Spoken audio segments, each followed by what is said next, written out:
El derecho penal en México y su procedimiento vive tiempos de transformación. El nuevo sistema de justicia, la unificación del mismo y su procedimiento en un solo ordenamiento son temas de actualidad.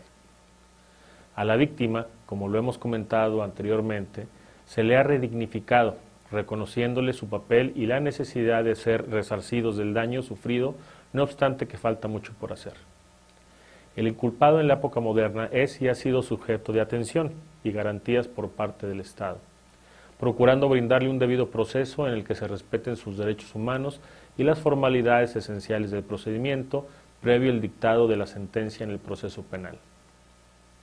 De este modo, la imposición y ejecución de las sanciones penales solo puede ser consecuencia del dictado de una sentencia en la que se declare penalmente responsable a una persona de la comisión de un delito que la ley contemple como tal,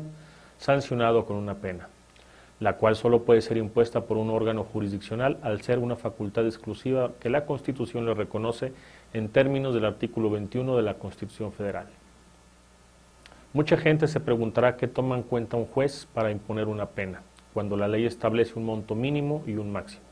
El acto de la individualización de la pena durante casi 5 décadas giró en torno al concepto de peligrosidad del responsable del delito, bajo el cual el juzgador ubicaba al sentenciado en un grado ya mínimo, medio o máximo, o en algún punto equidistante entre ellos. El concepto de peligrosidad del sentenciado, abandonado hace casi 10 años por muchos estados de la República, pero vigente formalmente en nuestra entidad, se ha visto modificada en base a una resolución emitida en febrero pasado por la primera sala de la Suprema Corte de Justicia de la Nación, al resolver precisamente un amparo directo en revisión. En ese amparo, el sentenciado impugnó la constitucionalidad del artículo 59 del Código Penal del Estado de San Luis Potosí,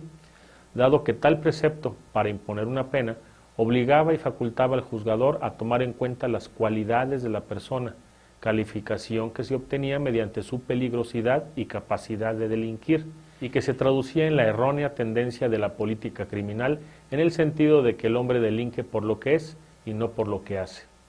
lo cual es contrario al principio de materialidad de la conducta que se establece en los artículos 1 y 16 constitucionales, que atenta contra la dignidad de la persona y busca sancionarlo por la gravedad de lo que hizo. La Corte sostuvo que lo fundado del agravio radicaba en el hecho de que en todo proceso penal únicamente debe ser motivo de juzgamiento el acto delictivo cometido por el acusado, y no tienen por qué introducirse al juicio de reproche punitivo los aspectos de la personalidad del sentenciado, pues nuestro orden constitucional acoge el paradigma del derecho penal del acto y proscribe el paradigma del derecho penal del autor. De este modo, el artículo 59 del Código Penal del Estado de San Luis Potosí fue declarado inconstitucional en aquellas partes normativas que, primero, permitían al juez fijar las penas y las medidas de seguridad que correspondan según la peligrosidad del infractor. Segundo, le permitían tomar en cuenta los antecedentes y condiciones personales del responsable. Tercero,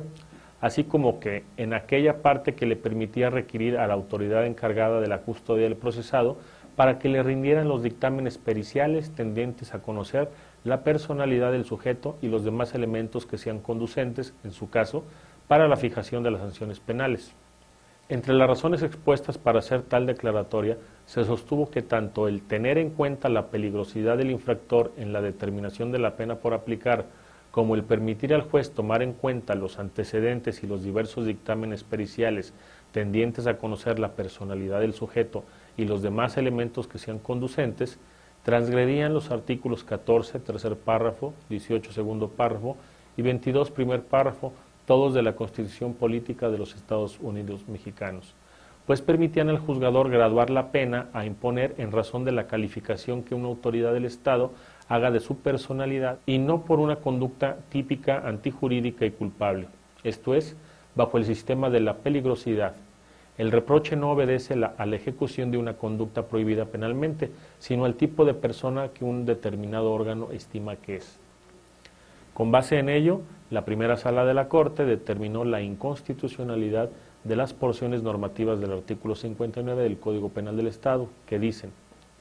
peligrosidad del infractor, contenida en el primer párrafo, así como el contenido en el segundo párrafo, que a la letra dice: para los fines de este artículo, el juez requerirá a la autoridad encargada de la custodia del procesado que rinda los dictámenes periciales tendientes a conocer la personalidad del sujeto y los demás elementos que sean conducentes, en su caso, para la fijación de las sanciones penales. Este dictamen deberá recabarse antes de dictar sentencia. Lo anterior, si bien no implica la derogación total de ese artículo, al subsistir en otros aspectos que permiten individualizar la pena, sí constriñe al juzgador a acudir a la norma suprema para fundamentar el acto de individualización de la pena, atendiendo al derecho penal del acto y a la dignidad de la persona. Ese nuevo criterio ha sido orientador para los tribunales penales del Estado y ha permitido inaplicar las citadas porciones normativas y aplicar el derecho penal del acto, mismo que acoge la Constitución Federal, bajo el cual la imposición de la pena gira en torno al grado de culpabilidad del responsable, acorde con el cual la pena debe imponerse por lo que el sujeto ha hecho y no por lo que es o por lo que se crea que vaya a hacer, pues se trata de un derecho penal de hecho y no de autor. Tal precedente pondera el derecho del sentenciado de que la pena que se le imponga se aparte de cualquier aspecto diverso por el que deba de responder y deja claro que el Estado no puede interferir en la libertad del individuo de decidir qué puede querer o rechazar en términos personales, y que una actitud o una forma de ser que en sí misma no genera un daño personal y directo a otra persona no debe ser criminalizado, aunque sí sancionado dentro de los límites previstos por la ley y la gravedad de la conducta.